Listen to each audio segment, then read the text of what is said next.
Oaks Park High School in Essex has an outstanding maths department, according to Ofsted. So what makes it tick? In this last episode of the series, we find out why strong leadership and a broad-based maths curriculum are key factors in that equation.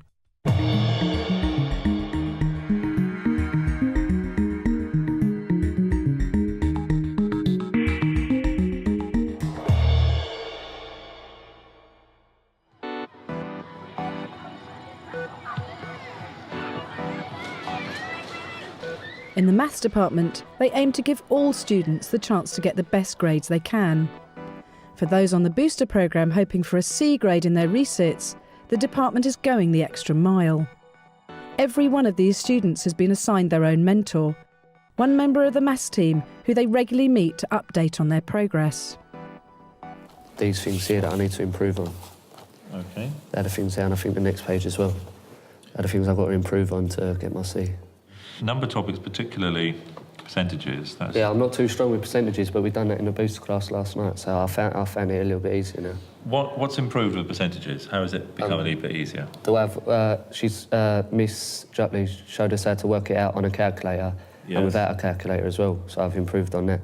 Really, the job of the mentor is twofold. One is that we turn a long-term target of getting a C in the summer into achievable short-term goals on a week-by-week basis. The students also need to be aware that the role of a mentor is not somebody simply who tells you what to do, but it's someone whose advice you follow. That's all very well in theory, but as CD programme leader Raj Jutley discovers, it's not working in practice. Are students attending mentor sessions? No. OK, so that's across the board. Would it be a better idea if the mentors were their class teachers, or would that overburden? Yeah, so I thought that would not be a problem, as in having them as their teacher, but still no luck at all to have not turned up.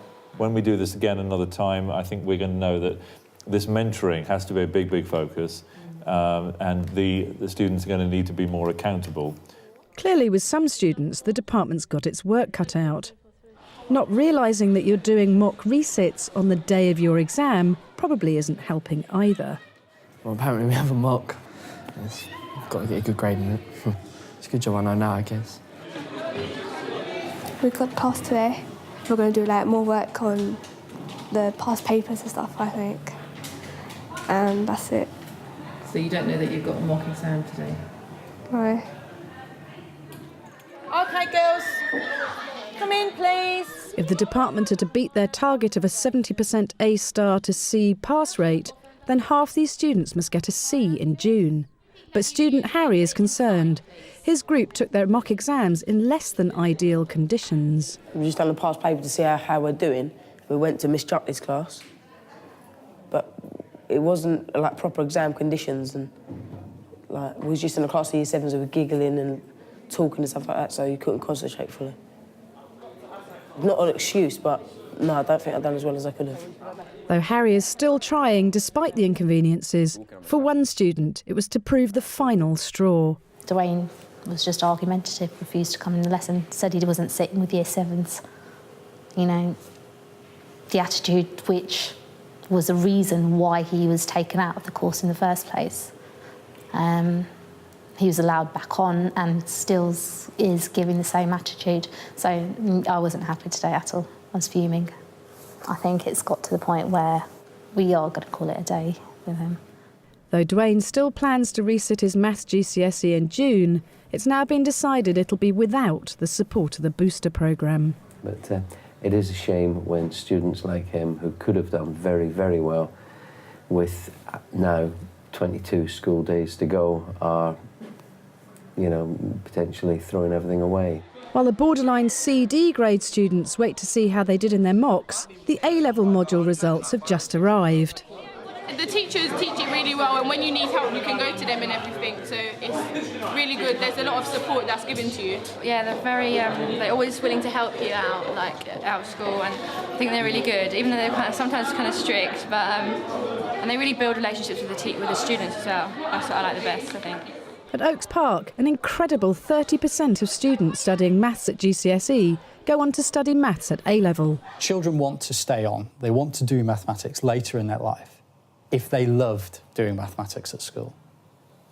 If they love doing it years 7 to 11, they'll choose it at A-level. And that's what we want to do as maths teachers. See if you can stop me at the 7 of spades as I go through. Stop. OK then, Stop. a bit slower. There?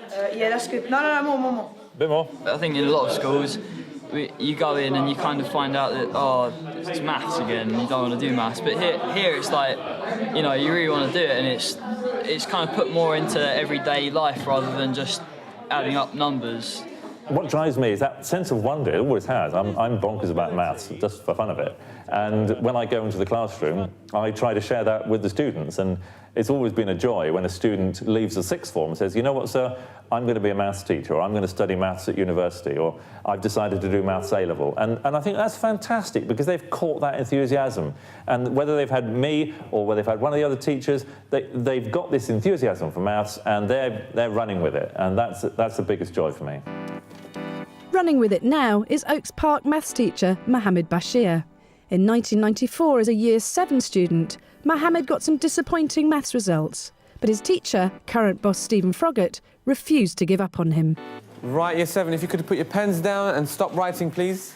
I felt very dejected, I felt sad, and my sister, who was a year older than me, she was in the top sets all the time. I thought I'd let the family down. Anyway, but Stephen, for some reason, kept me in the top set, and the next year I got the highest in the class. 10, 15 years later, as a teacher, and Stephen as being my head of department, he's always pushing you for something. He's inspired me as a student and as a colleague now as well. Stephen Froggatt launched the maths department when the school opened in 2001. By 2004, Stephen was ready to implement some ambitious plans. By this time, the school was 3 years old. We had Year 10s starting, and I thought this was an opportunity to take the gifted and talented students that we'd identified by this progression, this data logging that we'd done all the way along. I thought you guys could do a GCSE in statistics. I'd like you to compare treatment A with treatment B and tell me which do you think is the more effective treatment and what evidence is there? We were lucky to have a 100% pass rate, A to Cs, and they were very excited to get these early GCSE results. That year also we had our best ever Key Stage 3 results, and as these results were coming in, we were thinking, crumbs, we're doing it. We're actually getting great results from these students. We're thinking, whoa, it's happening. We are on our way to be outstanding. It was an exciting moment. And treatment B, 86%, 69%. It's that wealth of pathway, that wealth of opportunity that has really made this year special for us. 81 out of 87, what do we get? Let's try it. 81 divided by 87. If you really want to inspire children in mathematics, then you have to bear in mind where they are. And don't just start at a benchmark for every child in your class or every child in the year group. Think about where each one of them is in their learning and where they should be going next. And Oaks Park do that really well because they come up with these fantastic array of pathways for learning. But despite the range of curriculum options, there's no pleasing some students. Having got both her statistics and maths GCSE under her belt, Year 11 student Hayden has had enough. After I did my GCSE in November, we carried on to additional maths. And I sort of started to disagree with my teacher about many things about why I should be doing additional maths and, you know, how it would benefit me. I disagreed with the fact that I should have to do maths when I wasn't continuing to study maths after my GCSEs. I disagreed that it wouldn't get me anywhere in life. It wasn't getting me an extra GCSE, and I thought that I could be doing something more productive with my time, such as revision or coursework for other subjects.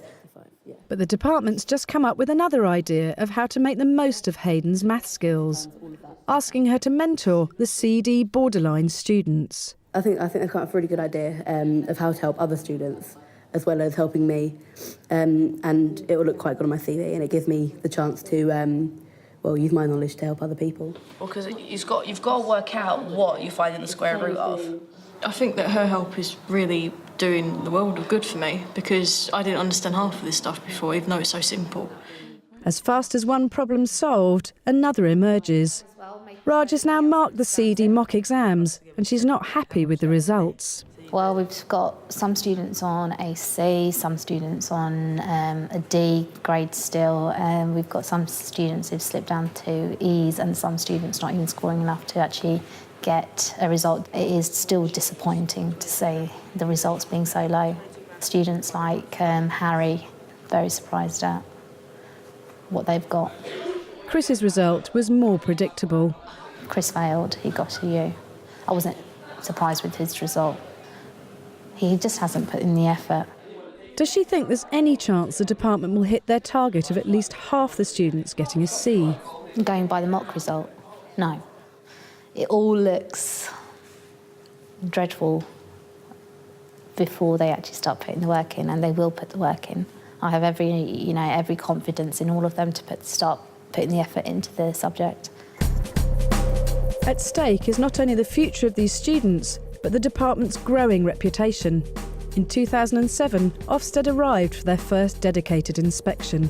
We hadn't quite realised how together our planning was by that stage, because it had been developed by various members of the team working together, and none of us had actually bothered to step away from that and look at how detailed and how full our vision was. And it was when we put that with all the extra bits we were doing, like the chess, the maths weeks, the activities, the games and puzzles and all the rest of it, Ofsted said, you know, everything you do now is great, and for that reason we want to say you're an outstanding department. This is hopefully going to make you go, huh? What?